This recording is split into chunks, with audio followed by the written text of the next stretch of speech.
Thank you for coming tonight it's a little loud. I want the people in the back to be able to hear, Rich. Welcome to our fiscal year 2017 budget forum. My name is Eric Madison. I'm the chair of the Appropriations Committee. I will go over an overview tonight of the fiscal year 2017 recommendations by the Appropriations Committee for a budget for the ensuing year. I think I'll start by introducing the committee members, although they're not all here tonight. As I said, I'm Eric Madison. We also have Jim Broderick, Russ Denver. Neither one of those gentlemen could be here tonight. Rocco Carabetta. Rocco, if you raise your hand. Jim Walsh is here with us tonight. Don Wisbicki-Starks is also here. Sam Pizzanelli also couldn't make it this evening. And out on maternity leave is our town accountant, Sarah Menard, who works very closely with the committee throughout the year and throughout the budget process. And probably the glue that holds the entire committee together, Marge LaRocca, who is our recording secretary, which that title doesn't seem to do justice to the amount of work that Marge does. Marge, I'm not sure where she is. There she is. Raise your hand over there, Marge. So the budget this year took a turn very similar to previous fiscal years, where of great concern to the Appropriations Committee is the ever-growing tax rate increasing yearly to that 25 per thousand cap. And if you're not sure what I mean by that, under Proposition 2.5, the Massachusetts legislation that governs our abilities of taxation, we cannot tax over $25 per thousand. Our current tax rate is $21.12. This chart kind of illustrates what's been happening with our tax rate over the last 10 years, ever since 2008. And essentially what's occurring is the property values have remained flat, where previous to 2008 we enjoyed periodic growth in the property values, which allowed our tax rate to stay low. Without that growth in the property values, our tax rate is what is, if you will, consuming all of the increases needed in our budget.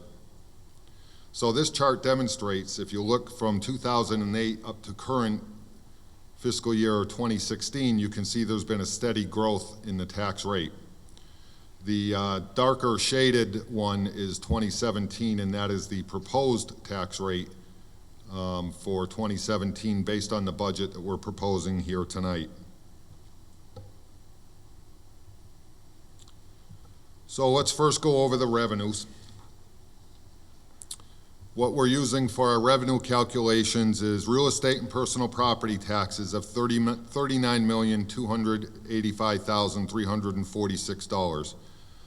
I will point out here that under Proposition 2.5, the town has the ability to tax up to $40,445,914.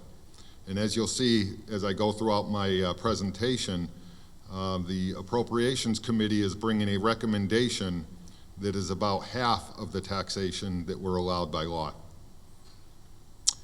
Local receipts, just shy of $3.5 million.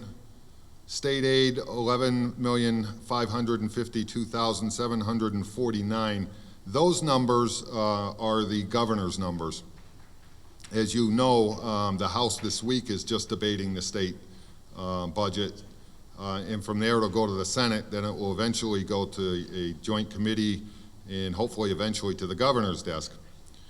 So given everything that could potentially happen, these numbers are relatively conservative by using the governor's numbers. And everything that we're hearing from our state representation indicates that it's probably not going to be too far off from there. But do understand that more local aid will reduce the amount of real estate taxes needed, but less local aid will increase the amount that we need to raise locally. The MSBA reimbursements, that's the money that we get from the state that helps pay for Birchland Park School, which is still a bond issue. And then other miscellaneous transfers of just over $250,000 for a total revenue of $55,184,827. So on the uses side, as I go through these uses, if you want to follow along, these uses can be found in the handout under Exhibit A and Exhibit B. Exhibit B has, on the left-hand column, the sources, in other words, where we get our money from, and on the right-hand side are some of the general fund uses. Exhibit A is all the budgets of the town. So if you want to follow along on those handouts, you can. So in the uses under administration and finance, $2,307,063. And if you look under Exhibit A, that will give you some explanation of what falls under administration and finance as I go along on all of these. So for example, under administration and finance is the town moderator, human resources, appropriations committee, town accountant, board of assessors, treasurer, collector, clerk, so on and so forth. So if you wonder what falls under these headings as I go through it, you'll find that on Exhibit A. Debt services, $2,771,166. You will notice that if you look on Exhibit A, that's going to represent a significant reduction from previous fiscal years. The Appropriations Committee took the stance several years ago that we wanted to reduce the amount of debt we had incurred and were carrying before we incurred any new debt. We feel very strongly that we've gotten to the point where it's probably time to start looking at incurring some new debt to take care of some of the badly needed capital projects that exist within the town. We're not yet ready to come forward with a recommendation as to how much that should be. In fact, we have assigned a subcommittee to bring back the results of their investigation to the entire committee. The concept being that we would present that to the voters at the fall town meeting. Now it looks like we will probably present that information to the town council once elected, and it'll be their information to do with what they will. Under education, $28,561,276. Public works, $3,927,708. And public safety, $3,766,286.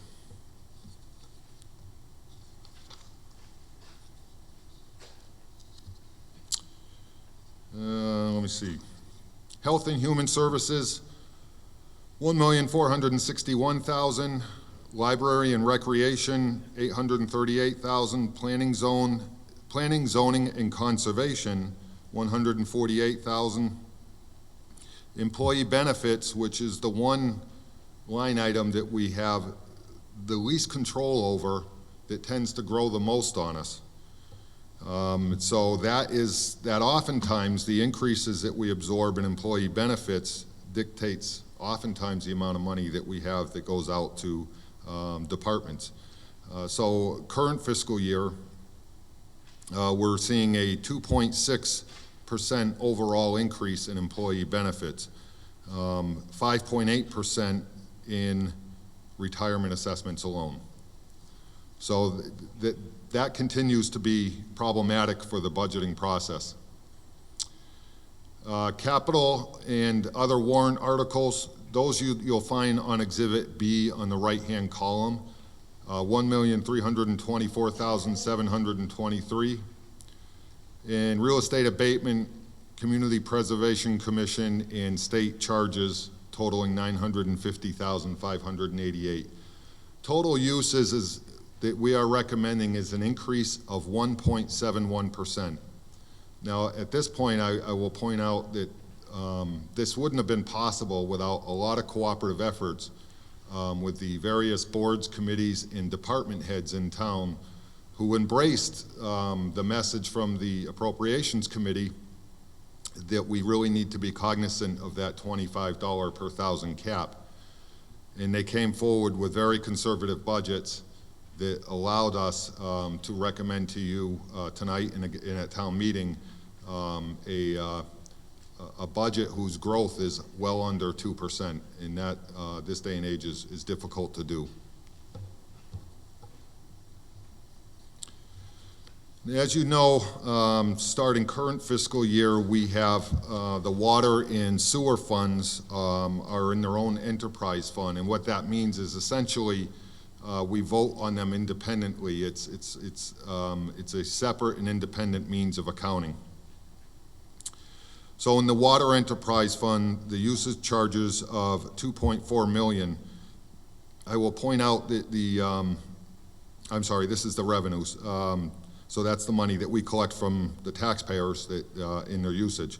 Interest of $23,000, connection fees of $34,000, almost $35,000, and betterments of $1,600 for a total water enterprise revenues of $2,486,573. Obviously, the enterprise funds are essentially money in and money out. So on the expense side, personnel services, and that's obviously the folks that work in the water department, $511,828. Operating expenses of $1,296,622.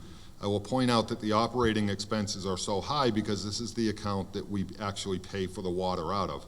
We buy our water from the city of Springfield, or not, the Springfield Water Sewer Commission, and we have to pay for that water. That money is appropriated in the operating expenses line. Debt services, in principal, $450,000, and interest payments totaling $147,589. A vehicle replacement reserve of $36,750, and budget surplus of $43,784 for a total budget and expenses side of $2,486,573. Similarly, the sewer enterprise fund is, with the exception of the dollar figures change, but the funds themselves are mirror images of each other. So on the sewer side, usage of $1,606,220 is what we anticipate to come back from the usage, what the residents pay.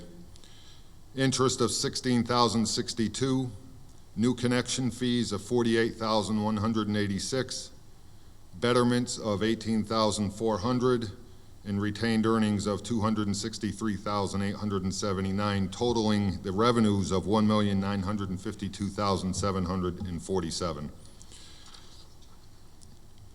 And again, the expenses are the same fashion that the water is. The personnel services are the folks that work within the sewer side of the business, $456,544. The operating expenses of $806,000 do include the fees that we pay to essentially Bondi's Island, which is where our wastewater is pumped to and treated. That comes with an expense.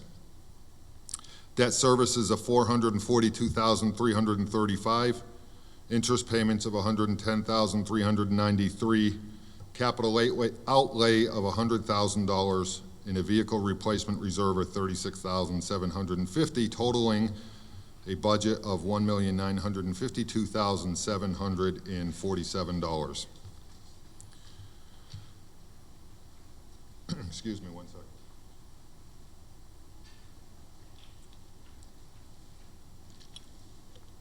So, what does this budget include? We're very proud of not only bringing to you a budget with under a 2%, significantly under a 2% growth, but we're also taking care of some needs that we felt were significant within the community. It continues to enhance the fire protection by carrying through a project that we started last year with phase 1 and completing that this year or next fiscal year with phase 2 of increased coverage of full-time firefighters. It starts a human resources department with a 1.5 full-time equivalents. We feel that a human resources department not only is badly needed, but we also feel that it will actually ultimately save the town money through various reasons, everything from legal fees to grievances, lawsuits, so on and so forth. We felt it was not in the best interest of the community to be running what amounts to a $55 million not-for-profit service enterprise with no human resources department. It funds one new school position, maintains a healthy level of reserves of 7.28% of our general fund. The recommended amount of reserves from the DOR and the bond rating agencies is between 6 and 10%. As you can see, we fall right in the middle there, which is a good place to be. It uses no free cash to balance for our annual costs. That was a commitment the Appropriations Committee made, probably 4 or 5 years ago. It took us some time to wean us off and get us to that point, but this is the second year in a row we're recommending a budget that does not use our savings account or our reserves to balance the budget this year. So we're proud of that. And it continues to contribute to the town's OPEB liabilities. A small amount, $75,000, but nonetheless, we are contributing and we're starting, and that is starting to grow. If we don't continue to invest in that liability, it will come back and haunt us someday.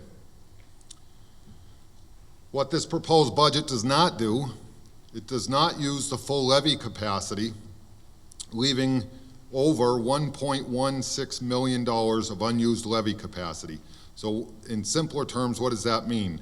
That means that there is, under the law, we could tax for an additional $1,160,000 to the taxpayers. We're not doing that this year.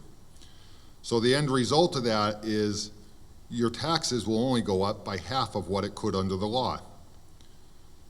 So in real dollars, the potential tax rate under the law could climb to $22.25 per thousand, or an increase of $1.13. Under the proposed budget that I just presented to you, the tax rate will be $21.68, or a 56-cent per thousand increase, half of that of the potential. Some budget challenges. We have, as I just referred to earlier, the OPEB, or other post-employment benefits liability, which is in the millions, and we're investing $75,000 a year. It's going to take us some time to meet those obligations. I think at some point we really need to step that up. The tax rate, of which I've spoken to, the $25 per thousand cap, I wish I had a crystal ball and could say, all right, we're going to start seeing property values increase in X number of years, and that's going to give us some relief in the tax rate. But I don't have that crystal ball, and we're just not seeing those indications that it's going to lead us to believe that we're going to see any significant rise in the property values. And ultimately, the demand for services and unfunded mandates. They are currently exceeding our ability to raise funds. So those are some of the challenges facing us and facing the community in the future. It's things to think about. It's certainly going to challenge the town council as the years come along, as it has challenged the Appropriations Committee. With that, I will entertain any questions on the budget.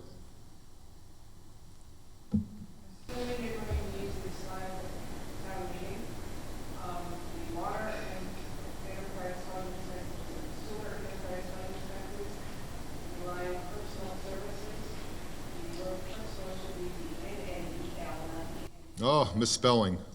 That's so unlike me. Thank you.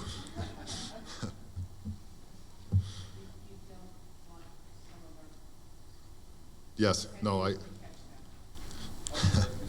this question will come up at town meeting. We are budgeting for the Board of Selectmen. Obviously, the Board of Selectmen will no longer be there, nor the moderator. But the functions of the Board of Selectmen will be under a town manager. Has the Appropriations Committee given any consideration to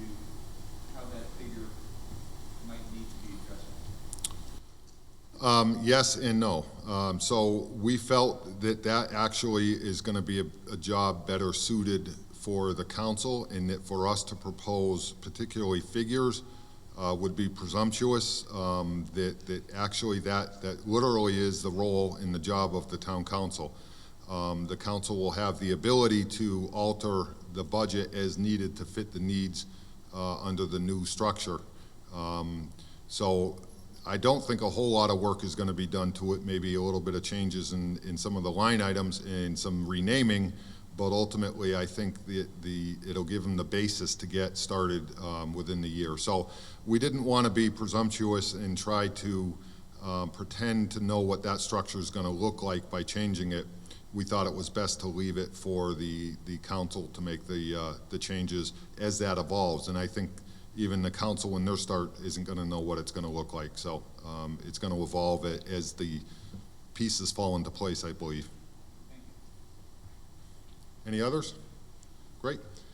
I will introduce Ryan Quimby. Ryan is going to do the presentation on this year's capital plan. Thank you.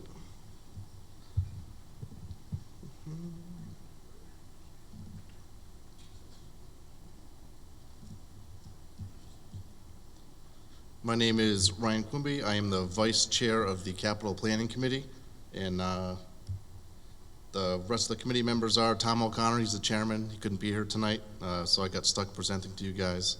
I'm Ryan Quimby, the Vice Chairman. Connie Wisbicki, Steve Loyak, Rocco Carabetta is a member appointed from the Appropriations Committee. Jim Walsh, also from the Appropriations Committee.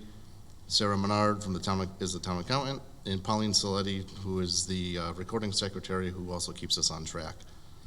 So the Capital Planning Committee, we had 33 total projects submitted. These are projects that have a life expectancy of 3 years or more and have a cost of $20,000 or more.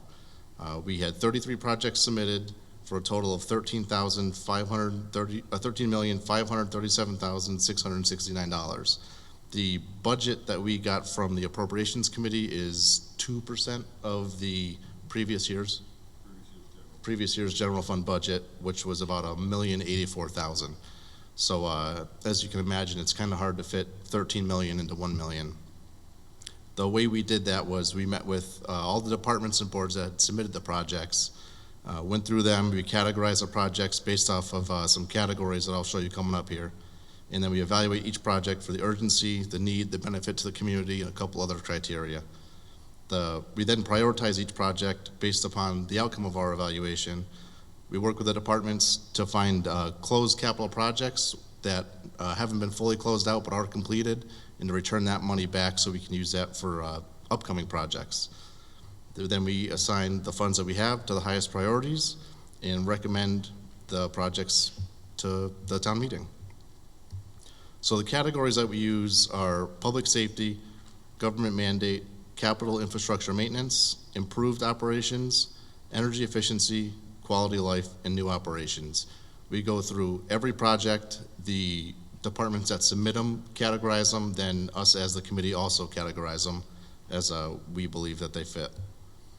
The typical funding sources that we have to tap into are the general fund, which is the 2% of the previous year's amount, the water enterprise fund, the sewer enterprise fund, the closed capital projects, which the committee over the past couple of years, we've done a good job of closing out the previous projects.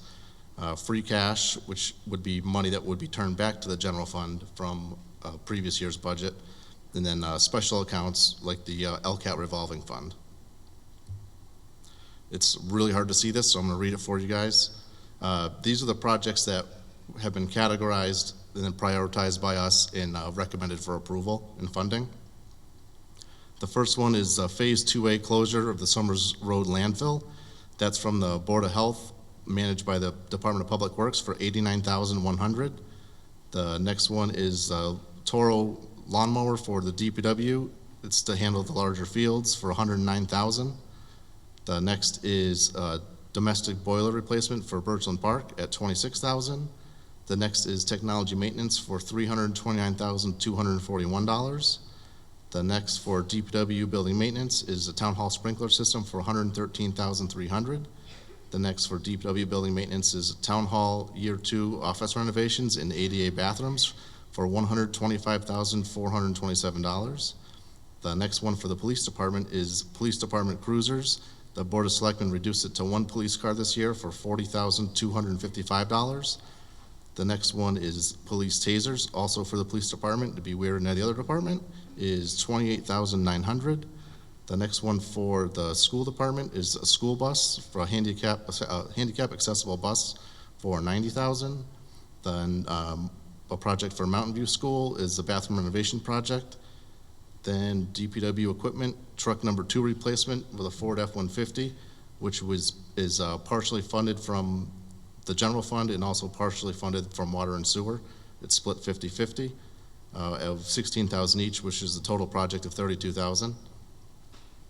The DPW is replacing a traffic light at Chestnut and Shaker. That's $35,000. DPW is also, we're funding a admin number 1 Ford Escape SUV. It's also, again, split funded with the water and sewer, $13,000 from general fund and $13,000 from water and sewer. Then in the water and sewer funding, the DPW and the sewer enterprise account, it's an inflow and infiltration in sewer rehab project for $100,000. The DPW water department, water enterprise fund, replacing a water main on Fern Glen Road for $74,000. Water department replacing a water main on Maple Shade Ave for $480,000. If you look at the numbers, they kind of skip. So when we had our budget, we had to skip some of the higher dollar items in order to fund those instead of leaving a gap in funding. So out of the $1,084,000 that we had to play with, we got it to $1,082,223 out of the general fund projects. Also from the sewer fund is $116,000 for funding, and water of $567,250, with a total capital project recommendation of $1,765,473. The recommended funding sources, it's just laid out kind of the same way. In the previous slide, it's a little hard to read as well, but $1,082,223 out of the general fund, $116,000 out of the sewer enterprise fund. That's with the split for the vehicle, and then $567,250 out of the water fund, and that's again with the split for the other vehicle. And that's all I got. Hopefully it was enough time, Mr. Ficero. Next up is Superintendent Smith. I'll get you started. Great. Thank you. Good evening. I'm Gordon Smith, Superintendent of Schools, and I always appreciate the opportunity to outline our budget request for fiscal year 2017. I'm joined tonight by members of our school committee over here and members of the East Longmeadow Public School leadership team. And as we look at any budget development process, we're always looking to make sure that we're preparing our students pre-K through 12 for a global community.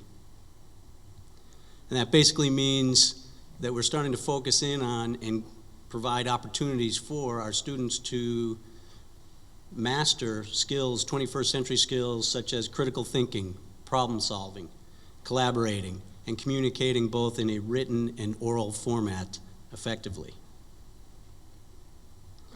With that said, a school system's budget is the most strategic factor to impact every student's success and reach his or her full potential while allowing the district to meet its goals for all its students.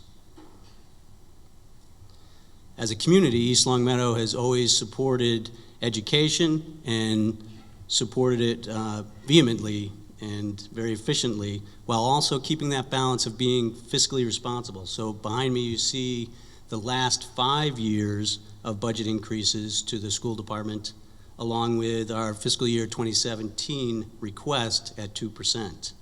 And obviously, while we're keeping that balance of being fiscally responsible, we know that we need to continue to invest to ensure our students' success. The state then breaks down local contribution in budgets and puts it into a per pupil expenditure, and the state average right now for per pupil expenditure for the districts across Massachusetts is about $14,920. At least that was the average in fiscal year 2015. You can see the 7 districts of the Lower Pioneer Valley Educational Collaborative underneath. All of the districts are underneath the state average, and the districts close to the state average are Longmeadow, Agawam, and Ludlow. With that fiscal responsibility, we feel in the East Longmeadow Public Schools that we are using our budget incredibly efficiently to support our students. And using those same 5 years where you saw those budget increases, the last few years, you can see the trend line behind me using the state assessment system that our 3rd graders through 10th graders all participate in at the aggregate level, meaning all those students, last 5 years in the English language arts assessment grew by 20 points in the state's student growth percentile. On the math assessment, those same 3rd graders through 10th graders grew by 18 points over those 5 years in the student growth percentile. And these are all state metrics and can be looked up on the Department of Elementary and Secondary Education website. If you look at those same 7 districts that make up the LPVC, based on last year's student growth percentile for the aggregate for the East Longmeadow Public Schools, our growth was the top in the LPVC for English language arts. It was also the top for math in the LPVC. So these are the type of things that we want to continue as we look at fiscal year 2017. And so really, as we worked closely with the Appropriations Committee, the School Committee, and the leadership team, we looked at 2 priorities. Continue the successful programming from fiscal year 2016 to fiscal year 2017, and then complete an academic coaching model that really started to be implemented 5 years ago by hiring 1 more academic coach, a math coach, for grades pre-K through 2 at the Meadowbrook School. Simply put, an academic coaching model is where you have a content specialist working on a daily basis in our buildings with teachers and students in order to implement the best instructional strategies and practices and develop flexible instructional plans that can change based on student achievement data. And that model's been working, and our budget request for fiscal year 2017 completes that model pre-K through 8. So it's an increase of 2% from the fiscal year 2016, and it's a total request of $28,557,076. However, that's not the whole picture. In order to do all the programming and offer all the supports that we offer our students, in addition to the $28 million request, we each year apply for state and federal grants, grants like the IDEA Special Education Grant and grants like the Title I grant. And these grants come in and help us not only put in place supports for our students during the school day, but often help us put supports in place for our students before school and after school. When you look at all the grants and the local contribution, educating our students to the extent where we can see the success that we've seen in those earlier charts costs somewhere around $32 million. So as we look to fiscal year 2017, we want to build on our recent success and complete a proven support model in the academic coaching. This will allow for continued student growth and achievement. Questions?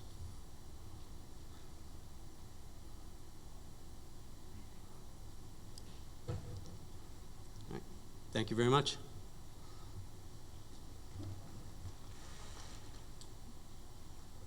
That concludes what we had for tonight. Just a quick overview of all the recommendations for the FY17 budget, which is sure to change under the new structure, but I think it'll give them a good roadmap to get started with, and we'll certainly keep town services up and going as the town finds itself going through the transition. One last time, any questions, concerns, anything else? None? Thank you all for coming.